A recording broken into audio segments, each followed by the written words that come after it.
Hello everyone, welcome back to my channel. So friends, देखिए बहुत ही good news आप लोगों के लिए निकल कर आ रही है। फ्रेंड्स, सबसे पहले मैं आपको बता दूं कि ये ऑथेंटिक न्यूज़ है, कहीं पर भी कोई फेक न्यूज़ नहीं है। क्योंकि आप लोगों को, जैसे कि मैं अपनी वीडियो में बताते आ रही हूँ, हर दिन कोई ना कोई अपडेट आती रहती है जिसमें कितने लोगों ने ज्वाइनिंग ली है, कितने लोगों ने ज्वाइनिंग अभी तक नहीं ली है, कितने रिक्त पद है। तो ये सारी चीज़ें मैं हमेशा आपको बताती आई हूँ। तो देखिए फ्रेंड्स, आप लोगों का लगभग जो 30 तारीख तक आपका डेटा क्लियर हो जाएगा। 30 तारीख तक नियोजित शिक्षकों को ज्वाइनिंग के लिए कहा गया है। और भी अगर कोई बाकी रह गया है तो उन लोगों को ज्वाइनिंग के लिए अभी डेट दी गई है 30 तारीख तक। 30 तारीख के बाद आपका पूरा डाटा क्लियर हो जाएगा कि कितने पदों पर रिक्त सीटों के लिए निकलने वाली है भर्ती, और जो सेकंड मेरिट लिस्ट है। और उसके साथ ही साथ देखिए, जो 88,000 है, इतने ही शिक्षकों ने अभी तक योगदान दिया है। मतलब आप लोगों का जो 1,10,000 सीटों पर नियुक्ति हुई थी, उसमें सिर्फ 88,000 अभी तक योगदान दे पाए हैं। और अब 30 तारीख के बाद क्लियर हो जाएगा कि कितने फाइनली। आप लोग ये सोच रहे हैं कि अभी तक सप्लीमेंट्री रिजल्ट क्यों नहीं लाया गया है, क्यों नहीं ला रहे हैं, आएगा भी कि नहीं आएगा। तो फ्रेंड्स, ज़रूर आएगा, ये मैं आपको आज बताने वाली हूँ। ऑलरेडी मेंशन किया गया है कि ये आएगा, और बीपीएससी के चेयरमैन ने भी बताया था। लेकिन अभी क्लियर हो चुका है कि मेधा सूची आने वाली है, लेकिन 30 तक इनका डेटा क्लियर हो जाएगा। तो चलिए मैं आपको दिखाती हूँ सारी अपडेट्स। सबसे पहले यहाँ देखिए, 88,000 अध्यापकों के योगदान की रिपोर्ट। बिहार लोक सेवा आयोग द्वारा चयनित 88,000 शिक्षकों के स्कूलों में योगदान किए जाने की रिपोर्ट जिलों ने शिक्षा विभाग को भेजी है। शिक्षा विभाग को भेज दी है। ये सभी शिक्षक स्कूलों में बच्चों को पढ़ाना भी शुरू कर दिए हैं, और हर शिक्षक के नाम और योगदान की तिथि के साथ ऑनलाइन रिपोर्ट जिलों ने उपलब्ध कराई है। विभाग ने जिलों को निर्देश दिया था कि जो शिक्षक योगदान कर चुके हैं उनकी रिपोर्ट 26 नवंबर तक भेज दें। वहीं जो पूर्व से नियोजित शिक्षक रहे हैं उनके योगदान के लिए 30 नवंबर तक का समय दिया गया है। उल्लेखनीय है कि आयोग द्वारा 1,20,336 शिक्षकों का चयन किया गया है, और इनमें 1,10,000 ने ही औपबंधिक नियुक्ति पत्र प्राप्त किया था। जैसे कि मैंने आपको बताया कि 1,10,000 ने ही नियुक्ति पत्र प्राप्त किया है, तो उसके बाद भी सिर्फ 88,000 ने ही अभी तक ज्वाइनिंग ली है। इसके बाद देखिए नेक्स्ट न्यूज़, लगभग देखिए 83% नियोजित शिक्षक माध्यमिक में चयनित हुए हैं। यानी कि इतने 100 में से 83% सिर्फ माध्यमिक में चयन हुए हैं। तो 17% प्राथमिक शिक्षक बने हैं, और योगदान 30 तक देना है इन्हें। और देखते हैं यहाँ पे क्या लिखा हुआ है। बिहार लोक सेवा आयोग द्वारा चयनित शिक्षकों में 28,800 ऐसे हैं जो पूर्व में अपनी सेवा नियोजित शिक्षक के रूप में दे रहे थे, ये ऑलरेडी दे रहे थे। और इनमें करीब 83% नियोजित शिक्षक माध्यमिक, उच्च माध्यमिक स्कूलों के लिए चयनित हुए हैं। तो 28,800 में ऑलरेडी ये लोग अपनी सेवाएं दे रहे थे, और 88% ये लोग मतलब सिलेक्ट हुए हैं। और वही मात्र 5,000 अर्थात 17% नियोजित शिक्षक प्राथमिक स्कूलों के लिए चयनित हुए हैं। तो मतलब इसका डेटा क्लियर है आप लोगों को। देखिए कि 100 में से आप लोगों का 83% नियोजित शिक्षक है, और जो कि माध्यमिक में चयनित हुए हैं, और 17% प्राथमिक में चयनित हुए हैं। तो नियोजित शिक्षक भी प्राथमिक में नहीं जाना चाह रहे हैं, माध्यमिक में ही जाना चाह रहे हैं। विभाग ने साफ किया कि नियोजित शिक्षक अपनी इच्छा से पूर्व के स्कूल में भी बने रह सकते हैं अथवा कई जगह पर योगदान कर सकते हैं। इस तरह देखें तो नियोजित शिक्षक कई जगह पर योगदान देंगे तो उनके पूर्व के स्कूल में वह पद खाली हो जाएगा। देखिए फ्रेंड्स, खाली हो जाएगा वो पद, तो वो फिर नई जो सेकेंड मेरिट लिस्ट है उससे भरा जाएगा।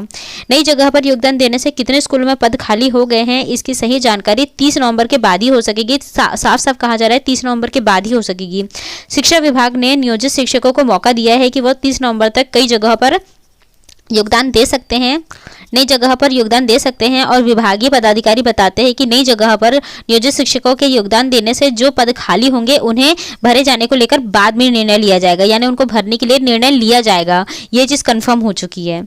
अब यहाँ पर भी देख लीजिए, आपको पता है कि दूसरे चरण में 1 लाख कम आवेदन आए हैं, जो कि मैं ऑलरेडी आपको बता चुकी हूँ।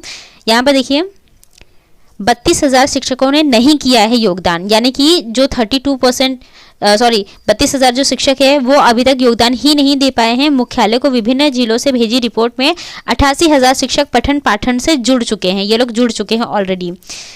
तो यहाँ पे देखिए, ये तो आपको पता ही है कि प्रवेश पत्र जारी जल्दी होने वाला है। तो इसके बाद अब यहाँ पे देखिए, बिहार लोक सेवा आयोग की पहली अध्यापक नियुक्ति परीक्षा में सफल 1,20,336 में से केवल 88,000 शिक्षकों ने ही स्कूल में योगदान किया है। सभी जिला शिक्षा पदाधिकारी कार्यालय ने योगदान करने वाले शिक्षकों की रिपोर्ट शिक्षा विभाग को भेज दी है। ये सभी शिक्षक स्कूलों में बच्चों को पढ़ा रहे हैं और सभी शिक्षकों के नाम और योगदान की तिथि के साथ ही ऑनलाइन विस्तृत रिपोर्ट मुख्यालयों को उपलब्ध करा दी गई है। विभाग ने जिलों को निर्देश दिया है कि योगदान कर चुके शिक्षकों को रिपोर्ट 26 नवंबर तक उपलब्ध करा दे। परीक्षा में सफल नियोजित शिक्षकों को 30 नवंबर तक का योगदान का समय दिया हुआ है। और इसके बाद विभाग के अनुसार बीपीएससी ने 1,70,799 सीटों के लिए 1,20,336 सीटों के लिए अभ्यर्थियों को सफल घोषित किया था। इनमें 1,10,000 ने ही औपबंधिक नियुक्ति पत्र प्राप्त किया है। तो इसमें यहाँ देखिए, ये मैं आपको मेन चीज़ बताने वाली थी कि रिक्त सीटों के लिए जारी हो सकती है मेधा सूची। बीपीएससी शिक्षा विभाग से पत्र प्राप्त होने के बाद योगदान नहीं करने वाले सफल अभ्यर्थियों की सीटों पर प्रतीक्षा सूची में शामिल को सफल घोषित कर सकता है। सचिव रवि भूषण ने बताया कि विभाग से इस संबंध में पत्र प्राप्त होने के बाद प्रतीक्षा में सूची में शामिल अभ्यर्थियों का नाम व अंक जारी किया जाएगा। इसमें उन्हीं सीटों को शामिल किया जाएगा जिसमें परिणाम जारी होने के बाद भी अभ्यर्थी योगदान नहीं दिए हैं। यानी कि इनसे ये कहा जा रहा है कि उस पर उन्हीं सीटों को इसमें शामिल किया जाएगा जिसमें परिणाम जारी होने के बाद भी अभ्यर्थी योगदान करने नहीं गए हैं। और इसके बाद यह द्वितीय अध्यापक नियुक्ति के लिए चिन्हित 1,22,000 सीटों के अतिरिक्त होगी। तो जो अभी जो सेकंड भर्ती चल रही है इसके अलावा ये सीट्स होंगी। ऑब्वियसली सीधी सी बात है कि मेधा सूची ही वो जारी करेंगे। अब यहाँ पर जो कि नियुक्ति परीक्षा का प्रवेश पत्र 1 के बाद जारी होगा, यानी 1 तारीख के बाद आप लोगों का जो इस भर्ती चल रही है इसका एडमिट कार्ड जारी हो सकता है। और इसके बाद यहाँ फ्रेंड्स, यहाँ पे जो बिहार लोक सेवा आयोग द्वितीय अध्यापक नियुक्ति परीक्षा में शामिल होने के लिए आवेदन करने वाले अभ्यर्थियों का प्रवेश पत्र 1 दिसंबर के बाद कभी भी जारी हो सकता है। और कदाचार मुक्त परीक्षा के लिए सभी केंद्रों पर जैमर, सीसीटीवी कैमरा और वीडियोग्राफी की व्यवस्था की गई है। अभ्यर्थी को प्रवेश पत्र और आयोग की वेबसाइट पर दर्ज निर्देश को पालन करना होगा और महिला अभ्यर्थियों का केंद्र संबंधित प्रमंडल में ही दिया जाएगा, ये हो सकता है।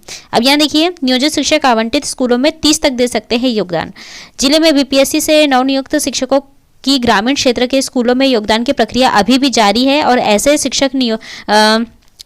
शिक्षक जिन्होंने अभी तक योगदान नहीं दिया है और बिहार के बाहर से नियुक्त किए गए हैं, ऐसे शिक्षकों के लिए पटना जिला शिक्षा कार्यालय में 30 नवंबर तक योगदान करने का समय दिया जा रहा है। यानी कि अदर स्टेट के हैं तो उनको 30 तक दिया गया है टाइम ज्वाइन करने के लिए। और इसके बाद पटना जिला 4,800 शिक्षकों की काउंसलिंग की गई थी, जिसमें 4,400 शिक्षकों को पदस्थापना पत्र दे दिया गया था। और जिला शिक्षा कार्यालय के अनुसार अब तक 3,000 नवनियुक्त शिक्षकों ने ही स्कूल में योगदान कर लिया है। 400 ऐसे शिक्षक हैं जो विभिन्न स्कूलों में नियोजित शिक्षक के रूप में कार्यरत थे। मैं आपसे बस एक ही चीज़ कहूँगी कि आप ये बिल्कुल मत सोचिए कि मेधा सूची जारी नहीं होगी, सप्लीमेंट्री रिजल्ट जारी होगा। और कई जगह पे ये कहा भी जा रहा है कि इसमें डेटा को कलेक्ट करने के बाद ही कोई भी चीज़ ये लोग सही तरीके से करेंगे। मान लीजिए अभी इन लोगों ने कर दी, फिर आप लोग बोलेंगे कि हमारा सिलेक्शन नहीं हुआ, अभी सीट बाकी है, उस सीट को पर दूसरी सूची जारी करे। तो ये लोग इस तरह की चीज़ों में नहीं फंसना चाहते हैं। पर ये चीज़ कन्फर्म है कि आप लोगों का लगभग जो द्वितीय चरण की बिहार शिक्षक भर्ती चल रही है उसका एग्ज़ाम होने से पहले ये लोग सप्लीमेंट्री रिजल्ट ला सकते हैं। बाकी फ्रेंड्स, जो देखिए, जो भी नई अपडेट होगी उसे मैं अपने चैनल के थ्रू आपको बता दूंगी। यहाँ पर सिर्फ ऑथेंटिक न्यूज़ दी जाती है, इसलिए मेरे चैनल को ज़रूर सब्सक्राइब कर लीजिएगा। और मिलते हैं मेरे नेक्स्ट वीडियो में। Till then stay happy, stay healthy, bye.